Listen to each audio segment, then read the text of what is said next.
राजनीति से काम तक,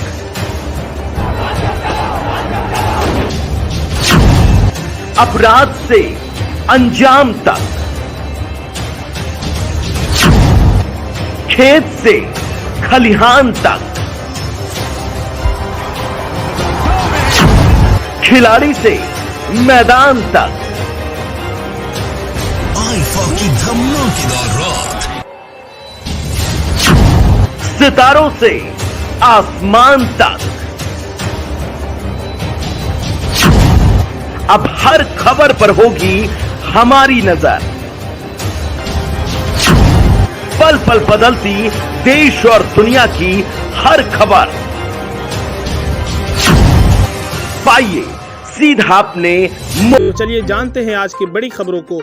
आज की पहली खबर में आपको बता दें कि गैर मुस्लिमों को अब नहीं बनाएंगे मुसलमान, मौलाना तौकीर रजा का बड़ा ऐलान। जी हां, आपको बता दें कि देश में उठे धर्मांतरण विवाद के बीच अब इस मुद्दे पर मुस्लिम धर्मगुरु सामने आ रहे हैं। मौलानाओं की ओर से इस मामले में लगातार बयान जारी हो रही है। इसी क्रम में इत्तेहाद मिल्लत काउंसिल के अध्यक्ष मौलाना तौकीर रजा का बड़ा बयान सामने आया है। एक मीडिया चैनल को दिए इंटरव्यू में उन्होंने कहा है कि देश में अब किसी भी गैर मुस्लिम को मुसलमान नहीं बनाया जाएगा। इस संबंध में हमने फैसला ले लिया है। उन्होंने कहा है कि हमारे उलमाओं ने ये फैसला लिया है कि किसी भी मामले में गैर मुस्लिम लोगों को मुसलमान नहीं बनाया जाएगा। प्रेम प्रसंगों के मामले से लेकर ऑनलाइन गेमिंग के जरिए धर्मांतरण मामले तक के उठे विवाद के बीच ये फैसला काफी अहम माना जा रहा है। उन्होंने साफ तौर पर कहा है कि अगर कोई मुसलमान होता है तो उसे इस्लाम में दाखिल करने की इजाजत नहीं होगी। हमारे यहाँ यह पाबंदी लगा दी गई है। उन्होंने कहा है कि हम सबसे पहले मुसलमानों को सच्चा मुसलमान बनाएंगे, हम किसी गैर मुस्लिम को मुसलमान नहीं बनाएंगे।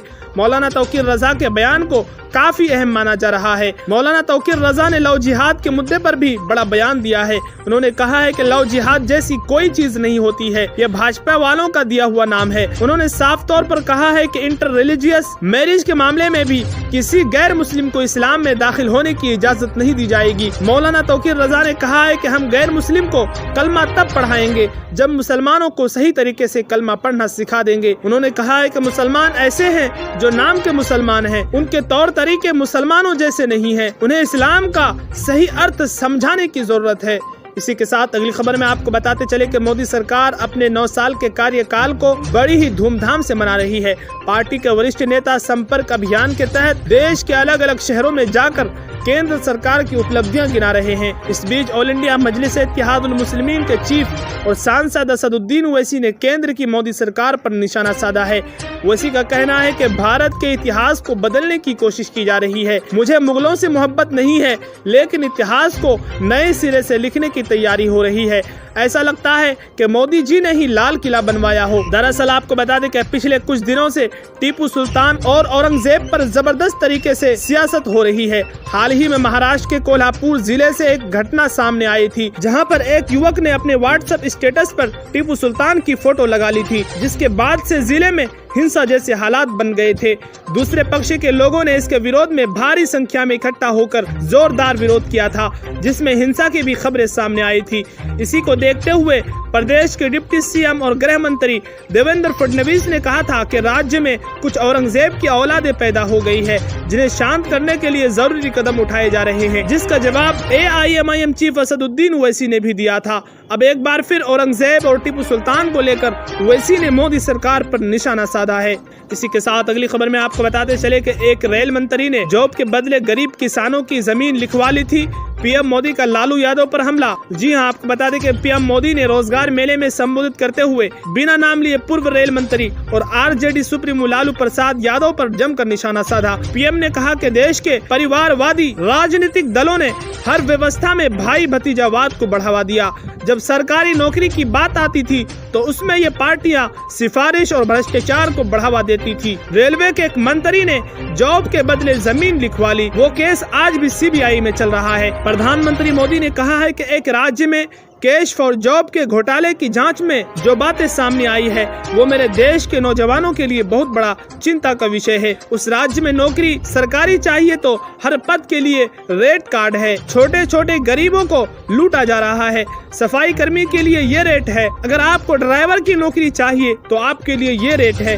क्लर्क के लिए, टीचर के लिए, नर्स के लिए आपको ये रेट रहेगा। पीएम मोदी ने सभा को संबोधित करते हुए कहा है कि आप सोचिए हर पद के लिए उस राज्य में रेट कार्ड चलता है। इसी के साथ अगली खबर में आपको बता दें कि उत्तरकाशी में महापंचायत पर रोक लगाने वाली याचिका खारिज। जमीयत उलमा हिंद ने अमित शाह को लिखी चिट्ठी। आपको बता दें कि सुप्रीम कोर्ट ने उत्तराखंड के उत्तरकाशी में पुरोला में प्रस्तावित महापंचायत पर रोक लगाने से इनकार किया है। महापंचायत के खिलाफ कोर्ट में याचिका दायर की गई थी। कोर्ट ने याचिका पर सुनवाई से इनकार कर दिया है। कोर्ट ने याचिकाकर्ता को हाई कोर्ट या फिर संबंधित अधिकारियों से संपर्क करने की सलाह दी है।